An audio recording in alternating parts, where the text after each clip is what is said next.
ay kasama ko pa sa Senate of the Philippines. Ang aking kaibigan, ang aking kumare, Senador Amy Marcos.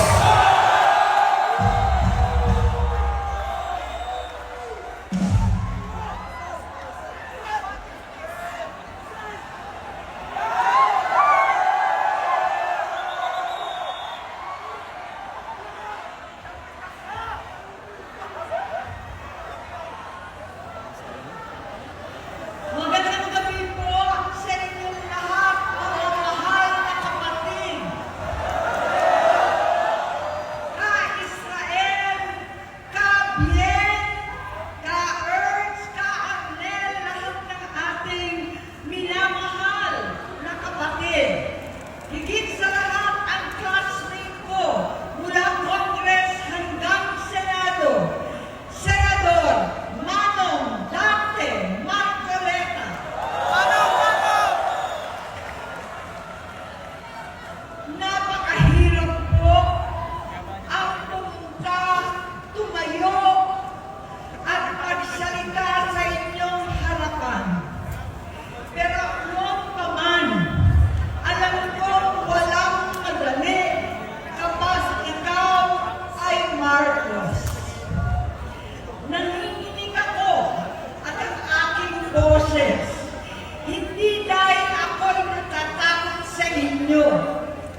kahit papano. Nagkikita kami at nagkakausap. Sumamba siya sa akin talagang hinintunan niya. Naniwala ako kasi sabi niya gusto niyang tumakbo. Ang sabi ko, tutulong ako sa abot ng aking makakaya. Ipinakilala ko si Bongbong kay Inday. Naging magkatandem sila. Pagkatapos noon ay biglang hindi na niya ako ulit kilala. Kahit si Inday, nagtataka, bigla ko na itsakwera. Kahit ganon, nangampanya pa ako para sa kanya, kahit si Inday na lang ang aking nakakausap. Hindi ko alam bakit ako nakabang sa headquarters nila sa Mandaluyong. Hindi ko alam bakit walang nagre-report sa akin tungkol sa kampanya. Sa totoo lang, masakit mang aminin, nung dinidisqualify na siya, halos papaboran ko na sana dahil may nagsumbong sa akin mula sa kanyang campaign team na gumagamit na naman siya. Nung sinabihan ko, siya at mga taong nasa paligid niya, nagkaisa silang tuluyan akong alisin sa kampanya na ako naman ang bumuo. Sinabi nilang gusto ko na siya ay mag-disqualify para ako ang pumalit. Hindi totoo yun! Iniisip ko ang kalagayan ng aking kapatid at paano siya magsisilbi kung ganyan ang kalagayan niya. Pero pinaparating sa akin na hindi siya lulong at minsan na lamang tuwing nagpa-party. Hindi ko maipaliwanag bakit gusto kong maniwala at hindi mawalan ng pag-asa. Noong nanalo siya, naging pinakamalayo na kami sa isa't isa. Maliban sa opisyal na takbuhan at kapag pumupunta yung nanay namin, hindi ako sumama sa loob ng 3 taon dyan sa Malacanang. Dahil lantaran na doon ang inuman, ang paggamit nila ng cocaine at mga bawal na gamot. Hindi ba nila nakikita, naririnig, kakaiba na siya magsalita, hindi na maintindihan kung ano-ano na ang sinasabi at wala na sa sarili. Nagtatago sa kabaitan niya ang pang-aabuso niya sa droga. At nagbunga na ito ng mga nakakapinsalang maling desisyon. Hinayaan niyang kumilos ang mga nakatalibot sa kanya. Yung mga umaastang presidente habang nilululong siya ng mga ito. Hindi na kami nagkausap. Sa harap ng publiko, pinipilit ko magmukha kaming maayos. Pero wala na kaming koneksyon. Hindi ko hinihiling na maunawaan ninyo ako, lahat kayo. Sa palagay ko, ang makakaunawa lamang sa akin ay ang mga pamilya may pinagdaanan sa adiksyon, sa inom, sa sugal, sa alak, sa bisyo, higit sa lahat, sa droga. Pag hindi ko siya nakakasama, buong aking loob na ipasok sa institusyon. Ipagamot, iparihab ko na yan.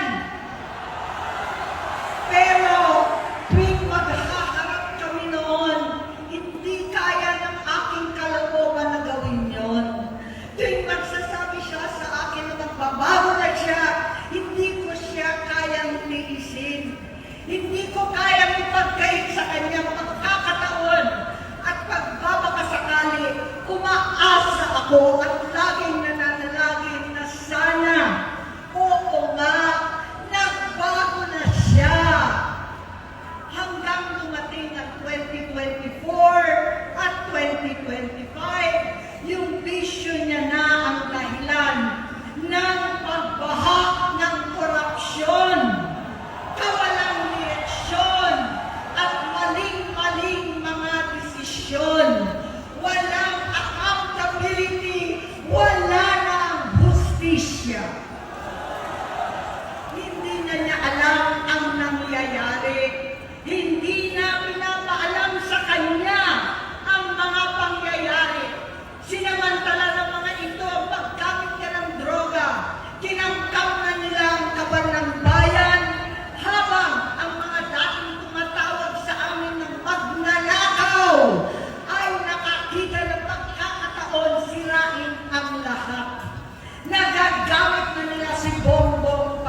Inday, sa confidential funds na kung tutuusin ang galing naman sa opisina ng Pangulo, hanggang sa pagpadukot sa dating Pangulong Duterte para itago na lamang sa ibang bansa.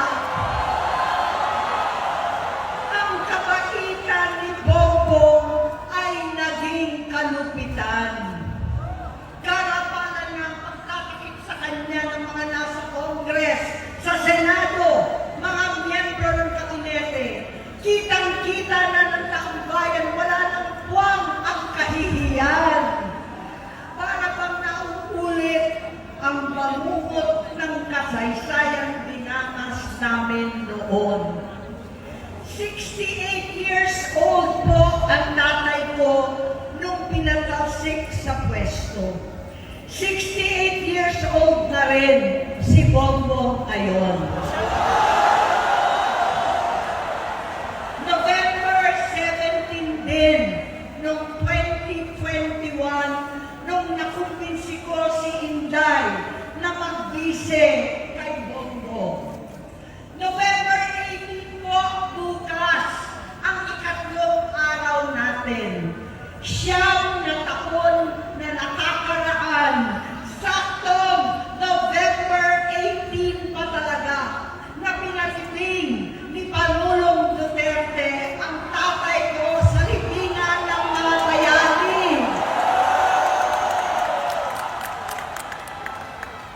Halo-halo na ang aking nararamdaman, pero alam ko ito ang dulo at hangganan ng aking pagtitiis at pananahimik. Hindi na tayo mananahimik! Dahil nalaman ko pati ang mga anak niya ay nagdodroga na.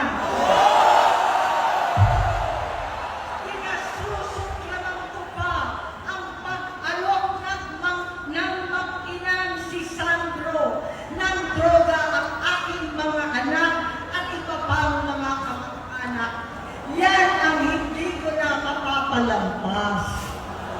Sa loob ng halos 4 na dekada, wala akong ibang pinangarap kundi maipakita sa sambayanan na hindi kami masamang tao. Hindi masama ang pamilya Marcos. Gusto kong ibangon ang dangal ng aking ama. Sa pamamagitan ng nagpagtatrabaho para sa bayan, sinikap kong maging mabuting gobernador, tinakawan, senador.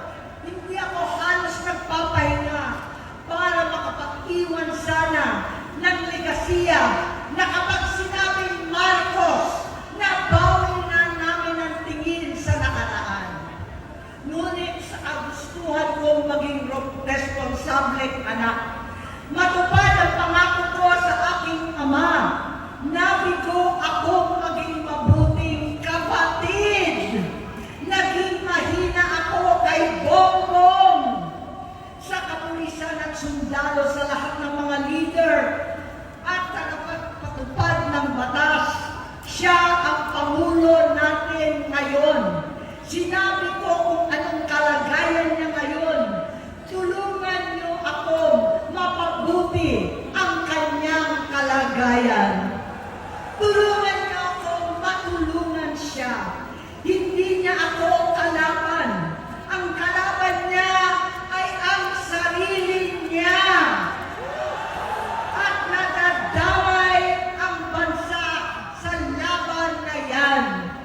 Bilang senador at lingkod bayan, batid ko ang mga problema at gaya ng bayan, alam ko rin ano ang solusyon. Sa pagkakawatak-watak, patuloy na pamumulitika, pagnanasa sa kapangyarihan ng mga talunan naman, kaguluhan sa Mindanao, alanganing giyera sa China at Estados Unidos, kawalan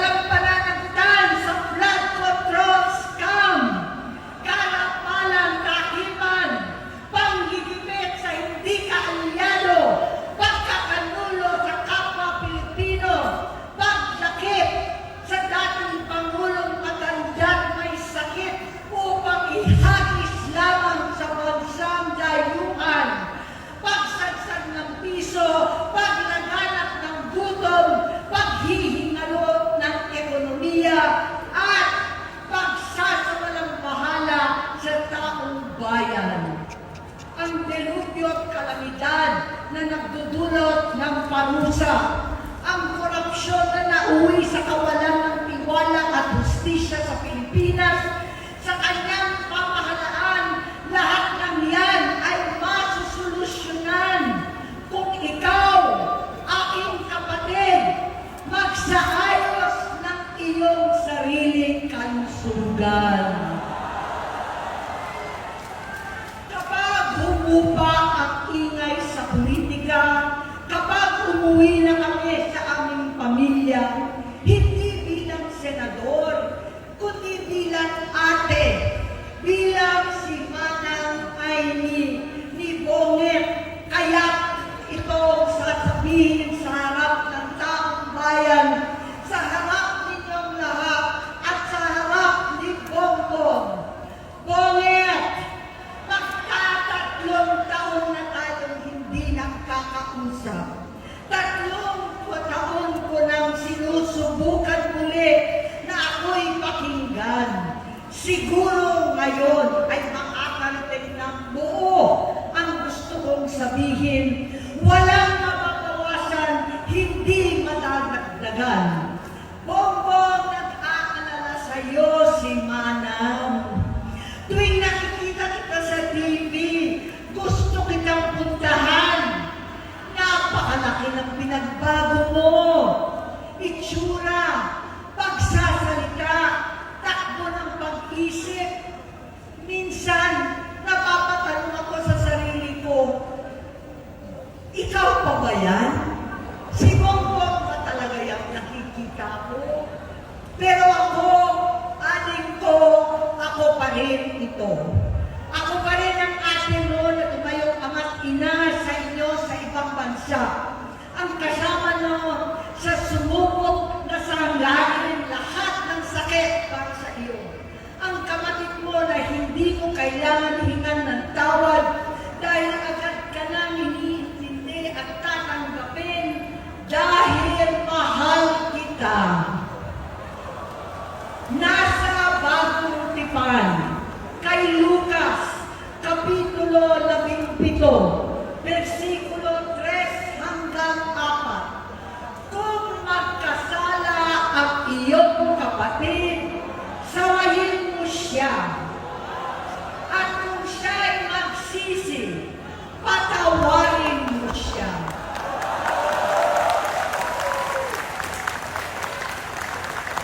Tama na, adik ko. Tapusin mo na ang paghihirap mo at ng bayan. Gaya nung umalis tayo sa palasyo, kaya mo pa rin hawakan ang iyong kamay, huwag kang matakot. Malaki na ang dulot sa iyo ng droga. Sinisisi ko ang sarili ko dahil hindi ako nakinig sa mga sumbong. Hindi ako nakialam. Hindi ako maniwala. Pero hindi pa huli ang lahat. Tama na, ading ko. Magpahinga na tayo. Umuwi na tayo. Magpagamot, magpagaling at nangangako ako. Hindi ako malilingan, hindi ako magkukulang. Lahat ng kasama mo ngayon, hindi natin kasama sa pinakamadilim na bahagi ng buhay natin. Kasama mo sila ngayon dahil nasa taas ka pa. Ako at ang ating mga tunay na kapatid dito sa Luneta ang kasama mo kahit magdilim ulit ang lahat. Talikuran mo ang iniisip at ibinubulong lang ang misyon. Unahin na natin ang kalusugan mo dahil sa adiksyon na bigyan mo ng malubhang karamdaman ang buong bansang Pilipino.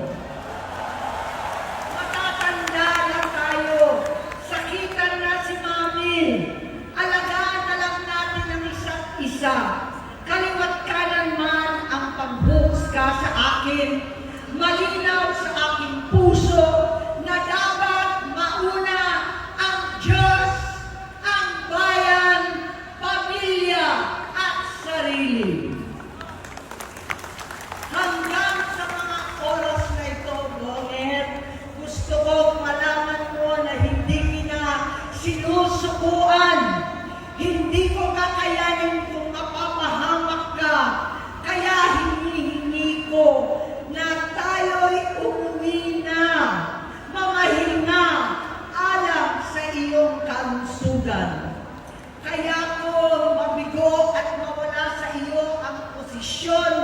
pero hindi ko kayang mawala ka sa amin.